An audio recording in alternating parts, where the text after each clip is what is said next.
A well-liked program called The Curse of Oak Island investigates the alleged wealth hidden on Oak Island off the southern coast of Nova Scotia.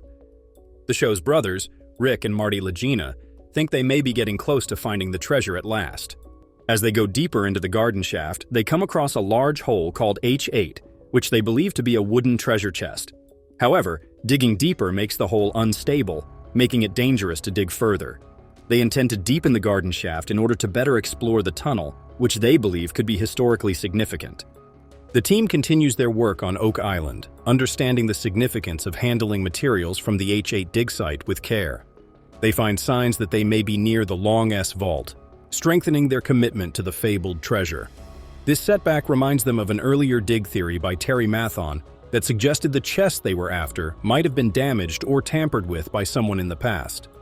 Tell me the direction you wish to take, rumored to be concealed on the island. The group next shifts their attention to the island's southeast wetlands, which are near the location of the original money pit. They are eager to see what they may find there, especially in the vicinity of the old stone road. While their primary goal was to find elusive treasure, the team also ventured into the marsh's deepest areas. In conclusion, they also found antiquities and old items concealed beneath the swampy surface of the area. A fascinating program called The Curse Oak Island delves into the mystery of the island's extensive past and the possibility of a big discovery. The goal of the 2,000-year-old treasure hunt team on Oak Island was to unearth the island's little-known past. They found a route that led to the Knights Templar and a possible landing area for offloading cargo. Therefore, our goal is to identify the paved area's limits. The ancient nature of the artifacts they were finding and the possibility of finding the wealth inspired the crew. Despite the team's many obstacles, the swamp's historical significance in connection to the treasure search was emphasized. Near the stone path, they discovered a strange boulder that they thought had been placed there on purpose. This prompted them to investigate the box and its unusual locations in the hopes of finding clues or relics that might help them piece together the fabled treasure. Cutting-edge technologies such as metal detectors and ground-penetrating radar. The surrounding area was scanned for buried objects using a good target. To make sure no detail was missed, the team thoroughly recorded everything using photos, videos, and thorough notes. As they dug further, additional facets of the island's past emerged, such as broken ceramics, ancient coins, and pieces of metal implements. The group discussed a number of historical occurrences, including pirates, colonial secret caches, and ancient civilizations, that might have resulted in the burial of riches on Oak Island. As they discussed their journey and were ready for the prospect of discovering the treasure they were looking for, the team members' sense of camaraderie developed. The group under the direction of Rick and Gary Drayton was thrilled about the possible finds they might make in the vicinity of the well-known money pit. They thought it might be a piece of ship decking after finding a big boulder and a wooden object buried beneath the ground. They made the decision to delve farther in order to relate this piece to a broader historical framework. What is amazing is that the team persisted in their efforts in spite of obstacles, particularly in the marshy environment. You're looking at history, correct? They found artifacts that were buried around 161 feet deep and that shed light on the many individuals who have inhabited the island throughout the years. Additionally, they found metal tools connected to Sir William Fay, glass beads from the 1500s to the mid-600s, and a lead trading token from a 14th century Venetian. As they relocated to a new location, eager to delve deeper and discover what the island had hidden, the team's enthusiasm increased. They became aware that their investigation might link a location to the fabled wealth said to be concealed on the island. The glass, pottery, and bricks discovered in Lot 5 might help them realize how they relate to the notorious money pit myth, and even show them where the wealth may be. The team needed to collaborate closely in order to make progress, and they saw an intriguing feature of their surroundings: the amount of dirt in the area. Lornian was set to join the group at a recently unearthed... And the hits keep coming. The next episode will solve another enigma. On Lot 5, Laird Niven resumes his excavation work. The crew will search for the secret buried beneath the triangle-shaped marsh as they move on. The team will continue digging, but they will soon get startling information that links Lot 5 to the triangle-shaped marsh. When the crew keeps digging in Money Pit, they'll also discover a remarkable discovery. They are now more prepared than ever to solve the puzzle. Marty, Craig, and Charles have been getting ready to down the 82-foot shaft for the past week. The crew didn't think there could be a tunnel underneath the shaft's terminus, since one of the sides kept sinking.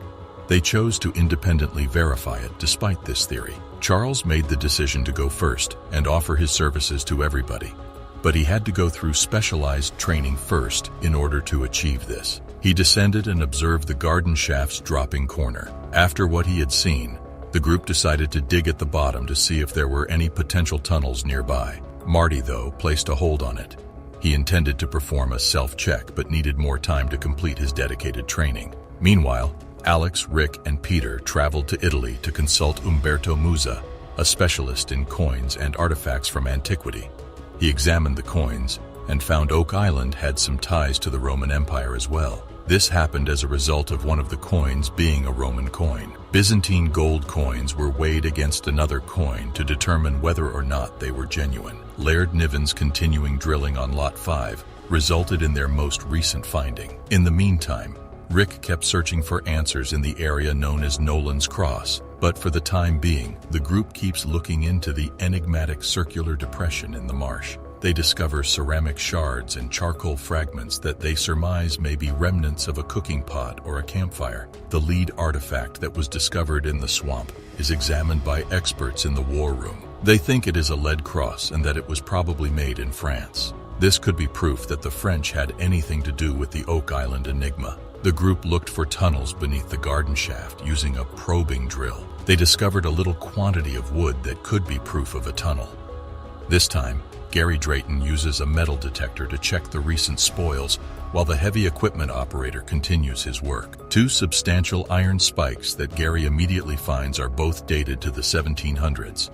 If the artifacts are actually from the 18th century, the narrator speculates that Smith's Cove flood tunnel builders rather than the Truro Company, who built Shaft 5 in 1850, are more likely to have left them behind. Later that day, Marty Lagena and Craig Tester participate via Skype at the War Room meeting of the Fellowship of the Dig. The crew is informed by Marty and Craig that they just met Jeremy Church, a geophysicist working for Eagle Canada's seismic exploration business, who appears in Season 6, Episodes 1 and 3. The data from the extensive seismic survey of the eastern half of Oak Island that Church and the rest of the Eagle Canada team completed back in Season 7, Episode 6 has finally been analyzed. The information points to the existence of an anomaly at a depth of around 60 feet close to the southeast corner of the cave-in pit. The anomaly significantly resembles the Smith's Cove flood tunnel since it is linear and looks to be moving toward the money pit. Remember how GPR specialists Steve Watson and Don Johnston found several subterranean anomalies close to the cave-in pit in Season 7, Episode 2?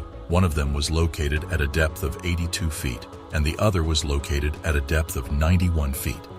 Following exploratory drilling, it was discovered that 4 feet of sand were present between 99 and 109 feet below the surface. Remember to subscribe to the channel for more blues from the world of mysteries.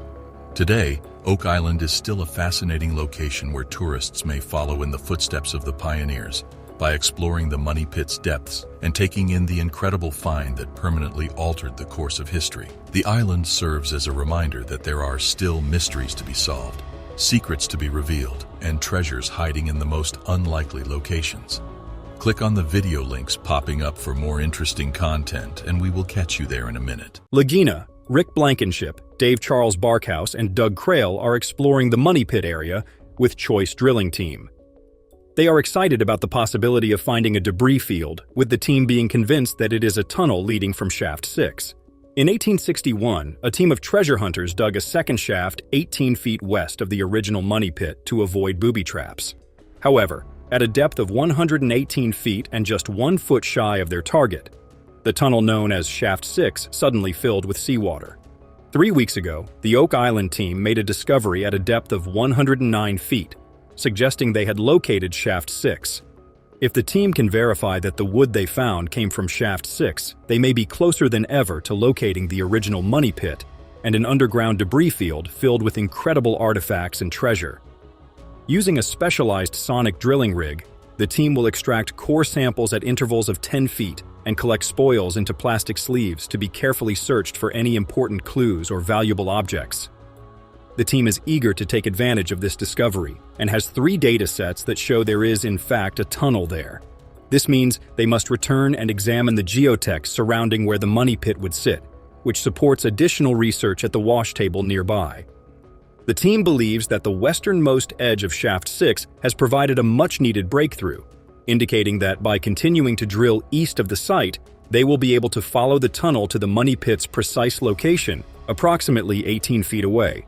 Surveyor Steve Guptill and treasure hunter Michael John are sorting through the loot from a borehole called E5.25. They are also looking at a small cannonball or grape shot that dates back to the 15th century and was used as artillery in both land-based and naval warfare. A researcher at the Oak Island Research Center named Michael John is looking into the finding of artillery attached to a weapon that sinks battleships in the open seas. The group is working on a borehole that may be related to the weapon and is close to or crosses the original money pit. As they examine the discovery, Marty Lagena and Dr. Aaron Taylor, an archaeologist, propose grape shot as a potential weapon. Lagena and Dr. Taylor are also talking about the finding of an old dress stone, also known as a gunstone, that they think was a projectile fired from a blunderb on an old ship. Prior to the 17th century, blunderbees were single-shot weapons that used iron muskballs, gunstones, and other projectiles. They had a short, large-caliber barrel and a flared muzzle. The finding might support James McQuiston's hypothesis on the possible culprit behind the Oak Island mystery. The group is overseeing the core drilling process for the most recent borehole in the C1 cluster, which is called CD4. 5. Terry. The core drilling operation of the team's most recent borehole, designated CD4. 5 in the C1 cluster, is being supervised by Matt and Charles Barkhouse. The crew is eager to see what they uncover and whether it supports James McQuiston's theory about the possible culprit behind the Oak Island mystery. In borehole CD 4.5, Charles Barkhouse and his team found a section of beam or wood that may indicate an in-place structure. They also found a metal object that may be evidence of a wooden tunnel that is 75 feet deep. The team is interested in the C1 cluster area because of the frequent metal finds and wood hits. The team is working on a new discovery that could provide important information about the history and artifacts found on the island. Rick Lagena came to examine the latest findings and was given a thorough report. They discovered a piece of metal at 75.5 feet that is encrusted and has some weight to it, but it is difficult to identify its nature. They also struck wood at roughly 74 and 75 feet in CD4. 5. Another enigma was discovered in borehole D2, which had traces of another wooden tunnel that dates back to 1488 and a mysterious piece of metal holding substantial gold. Rick Lagena confirmed that it was not from the rig. The crew intends to move the discovery onto the archaeology trailer and place it under XRF, and they hope that both possible tunnels could be related to the original money pit. The crew intends to take the finds to the archaeology trailer and place them under XRF since they are thrilled about the possible link between the metals in D2 and the discovery at CD4. 5. When Rick and Charles visit the archaeology trailer with Rick's brother Marty and expert conservator Kelly Barassa, they find an odd piece of metal that is 75.5 feet long, which they think might be useful. Kelly will perform a chemical examination of the encrusted object using an X-ray fluorescence spectrometer